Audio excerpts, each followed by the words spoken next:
আসসালামু আলাইকুম। প্রবাসী নিউজ টিভি চ্যানেলের নতুন ভিডিওতে সবাইকে স্বাগতম। এই ভিডিওর মাধ্যমে প্রবাসের কয়েকটি গুরুত্বপূর্ণ আপডেট নিউজ সম্পর্কে আলোচনা করব। প্রথমে আলোচনা করব আজ জানা যাবে লকডাউনের বিধিনিষেধের বিস্তারিত তথ্য।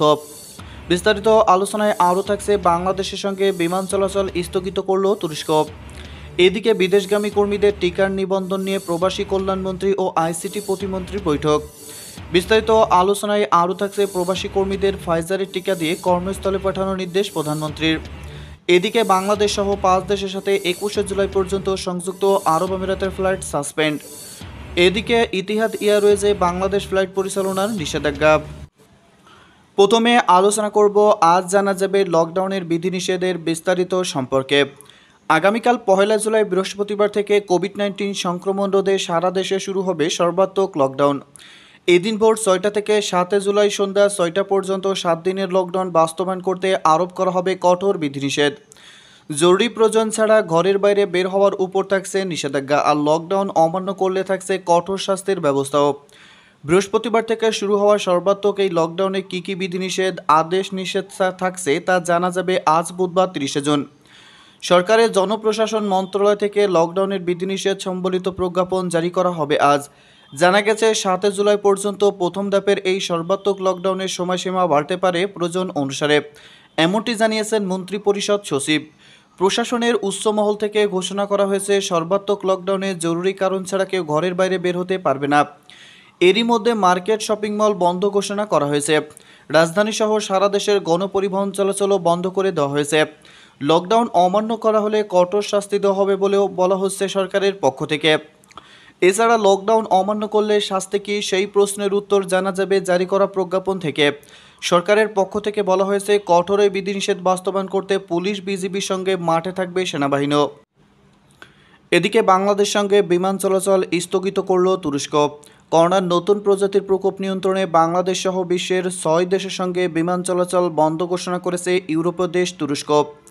সোমবার তুরস্কের স্বরাষ্ট্র মন্ত্রণালয় বাংলাদেশ, ব্রাজিল, দক্ষিণ আফ্রিকা, ভারত, নেপাল ও শ্রীলঙ্কা থেকে বিমানের ফ্লাইট চলাচল এবং সব ধরনের সরাসরি ভ্রমণ বন্ধ ঘোষণা করেছে। স্বরাষ্ট্র মন্ত্রণালয় বলেছে, আগামী 1 জুলাই থেকে পরবর্তী নির্দেশ না দেওয়া পর্যন্ত তুরস্কের সঙ্গে এই সব দেশের বিমান চলাচল বন্ধ থাকবে।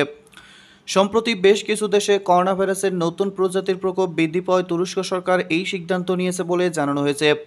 দেশটি দৈনিক পত্রিকার প্রতিবেদনে বলা হয়েছে, স্বাস্থ্য মন্ত্রণালয়ের সুপারিশের ভিত্তিতে ওই 6 দেশ থেকে স্থল, আকাশ, সমুদ্র অথবা রেলপথে যে কোনো ধরনের সরাসরি প্রবেশ বন্ধের সিদ্ধান্ত নিয়েছে তুরস্ক। এদিকে বিদেশগামী কর্মীদের টিকার নিবন্ধন নিয়ে প্রবাসী কল্যাণমন্ত্রী ও আইসিটি প্রতিমন্ত্রীর বৈঠক। বিদেশগামী কর্মীদের টিকার নিবন্ধন বিষয়ে প্রবাসী কল্যাণ ও বৈদেশিক কর্মসংস্থান মন্ত্রী ইমরান আহমেদের সঙ্গে তথ্য ও যোগাযোগ প্রযুক্তি প্রতিমন্ত্রী জুনায়েদ আহমেদ পলকের এক বৈঠকে অনুষ্ঠিত হয়েছে। মঙ্গলবার 29শে জুন দুপুরে বাংলাদেশ হাইটেক পার্ক কর্তৃপক্ষের সভাকক্ষে এই বৈঠক অনুষ্ঠিত হয়েছে। প্রবাসী কল্যাণ মন্ত্রণালয়ে পাঠানো এক সংবাদ বিজ্ঞপ্তিতে এই তথ্য জানানো হয়েছে। বৈঠকে তারা বিদেশ গমন ইচ্ছুক কর্মীদের টিকাদানের জন্য দ্রুততম সময়ে এবং সহজ প্রক্রিয়ায় নিবন্ধনের ব্যাপারে আলোচনা করেন।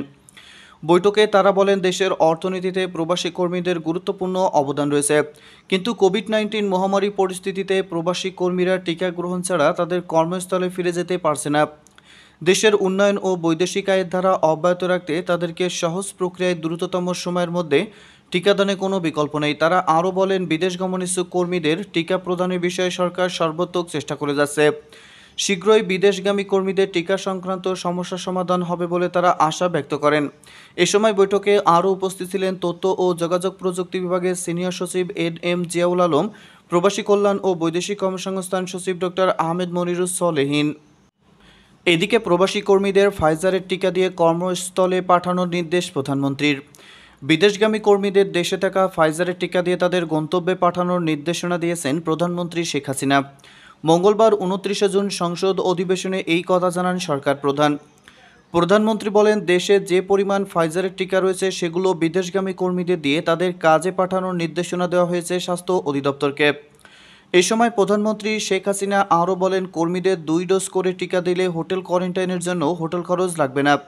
এতে তারা দ্রুত কাজে যোগ দিতে পারবেন। এদিকে বাংলাদেশ সহ 5 দেশের সাথে 21শে জুলাই পর্যন্ত সংযুক্ত আরব আমিরাতের ফ্লাইট সাসপেন্ড। ইতিহাদ এয়ারওয়েজের 5টি দেশ থেকে 21শে জুলাই পর্যন্ত ফ্লাইট স্থগিতাদেশ বাড়ানোর ঘোষণা দিয়েছে। জাতীয় বাহক জানিয়েছে যে ভারত, পাকিস্তান, বাংলাদেশ, নেপাল এবং শ্রীলঙ্কা থেকে যাত্রীদের বিমানের উপর বিধিনিষেধ 21শে জুলাই পর্যন্ত বাড়ানো হয়েছে। এর আগে আবুধাবি সদর দপ্তরের যাত্রী সোশ্যাল মিডিয়ায় যাত্রীদের জানিয়েছিল যে ভারত থেকে সংযুক্ত আরব আমিরাতের রাজধানীর ফ্লাইট স্থগিত 21শে জুলাই পর্যন্ত বাড়ানো হবে। করোনা ভাইরাস মহামারী সংক্রমিত করার ফলে 5টি দেশ থেকে ফ্লাইট স্থগিত করার সিদ্ধান্ত নেওয়া হয়েছে। তবে দুবাইয়ের ফ্ল্যাগশিপ ক্যারিয়ার এমিরেটস এয়ারলাইন্স প্রত্যাশা করছে যে ভারত থেকে দুবাই 7 জুলাই থেকে আবারও ফ্লাইট শুরু হবে। এর টুইট অ্যাকাউন্টে একজন যাত্রীর প্রশ্নের জবাবে জানিয়েছে, আমরা 2021 সালে জুলাই 7 তারিখ থেকে ভারত থেকে দুবাই আমাদের বিমান পুনরায় চালু করার প্রত্যাশা করছি। আমরা সরকারি কর্তৃপক্ষের সঠিক ভ্রমণ প্রোটোকল এবং প্রাসঙ্গিক অনুমতিপত্রের জন্য অপেক্ষা করছি। শিগগিরই আমরা আরও বিশদ পাওয়ার আশা করছি। এয়ারলাইন্স ওয়েবসাইট দেখায় যে আসনগুলি বুকিংয়ের জন্য 7 জুলাই থেকে মুম্বাই দুবাই রুটে একমুখী ইকোনমি শ্রেণীর বিমান ভাড়া সহ উপলব্ধ রয়েছে। এদিকে সংযুক্ত আরব আমিরাতে নিযুক্ত বাংলাদেশের রাষ্ট্রদূত মোহাম্মদ আবু জাফর জানিয়েছেন, সংযুক্ত আরব আমিরাতের ভিসাধারীদের মধ্যে যারা দেশে যাওয়ার জন্য অপেক্ষা করছেন তাদেরকে ভ্যাকসিন প্রক্রিয়ায় অগ্রাধিকার দেওয়া হবে। এছাড়াও যে সকল প্রবাসী ছুটিতে গিয়ে আটকা পড়েছেন তাদেরকেও এই সুবিধা দেওয়া হবে বলে জানিয়েছেন। এদিকে ইতিহাদ এয়ারওয়েজের বাংলাদেশের ফ্লাইট পরিচালনার নিষেধাজ্ঞা জারি। আবুধাবি ভিত্তিক বিমান সংস্থা ইতিহাদ এয়ারওয়েজ বাংলাদেশ থেকে ফ্লাইট পরিচালনা সংক্রান্ত নিষেধাজ্ঞা আরও 3 সপ্তাহ বাড়িয়েছে। এক টুইট বার্তায় প্রতিষ্ঠানটি জানিয়েছেন, চলমান বিধিনিষেধের কারণে বাংলাদেশ ছাড়াও ভারত, পাকিস্তান এবং শ্রীলঙ্কা থেকে ইতিহাদের সব ফ্লাইট বন্ধ থাকছে আগামী 21শে জুলাই পর্যন্ত। আন্তর্জাতিক সংবাদ মাধ্যমের রিপোর্টে নিষেধাজ্ঞার আওতাধীন ওই 4 রাষ্ট্রকে করোনা ভাইরাসের ডেল্টা ভ্যারিয়েন্টের সর্বোচ্চ ঝুঁকিতে থাকার কথা উল্লেখ রয়েছে। এপ্রিলের শেষের দিকে সর্বপ্রথম ভারত থেকে ফ্লাইট বন্ধ করে দেয় ইতিহাদ। আর গত 21শে মে বাংলাদেশ, পাকিস্তান ও শ্রীলঙ্কা থেকে প্রতিষ্ঠানটি ফ্লাইট পরিচালনা বন্ধ রেখেছে। মে মাস থেকে নেপালের সঙ্গে ফ্লাইট বন্ধ ছিল ইতিহাদে, তবে সর্বশেষ নোটিশে নেপালের সঙ্গে ফ্লাইট যোগাযোগের বিষয়ে স্পষ্ট করে কিছু বলা হয়নি। এদিকে লকডাউনে প্রবাসীদের যাতায়াতের নতুন নিয়ম। করোনা ভাইরাসের সংক্রমণ প্রতিরোধে সারা দেশে শুরু হওয়া লকডাউনের মধ্যেও যাতায়াত করতে পারবেন প্রবাসী ও বিদেশগামী কর্মীরা। এক্ষেত্রে তাদের কাছে প্রয়োজনীয় কাগজপত্র থাকতে হবে। চলাচলের সময় passport, visa, ticket, BMET smart card, corona পরীক্ষা সনদ ইত্যাদি সাথে রাখতে হবে। রবিবার 27শে জুন জারি করা প্রজ্ঞাপনে আগের ধারাবাহিকতায় নির্দেশনা বলবৎ রয়েছে। সেই সাথে নতুন কিছু পরিবর্তন আনা হয়েছে। আর আন্তর্জাতিক ও অভ্যন্তরীণ রুটে উড়োজাহাজ চলাচল থাকছে একই নিয়মে। হজরত শাহজালাল আন্তর্জাতিক বিমানবন্দরের পরিচালক group captain AHM Tohidul Ahsan প্রবাস বার্তাকে জানান, সোমবার থেকে শুরু হওয়া লকডাউনে উড়োজাহাজ চলাচলে কোনো পরিবর্তন আসছে না, যেভাবে চলছে সেটাই থাকছে। তবে বৃহস্পতিবার থেকে কঠোর লকডাউন ঘোষণা করা হলে প্রজ্ঞাপন দেখে নির্দেশনা দেওয়া হবে। এদিকে নতুন প্রজ্ঞাপনে সোমবার থেকে দেশে মানুষ ও যানবাহন চলাচলের ক্ষেত্রে কিছু বিধিনিষেধ জারি করা হয়েছে। সারা দেশে পণ্যবাহী যানবাহন ও রিক্সা ব্যতীত সকল গণপরিবহন বন্ধ থাকবে।